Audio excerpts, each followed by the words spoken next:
Madagasikara saina fotsimena maitso na maitso fotsimena malagasy ho mahantra ambony arena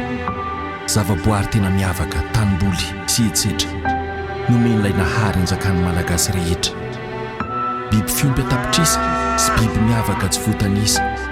no hita manerana ny Gasikara saingy tato ato dia simba ny tontolo asa ao arinao mety tiraka tsara ty sisa ho nanambara ny tantarana paradisa an-tany any Madagasikara.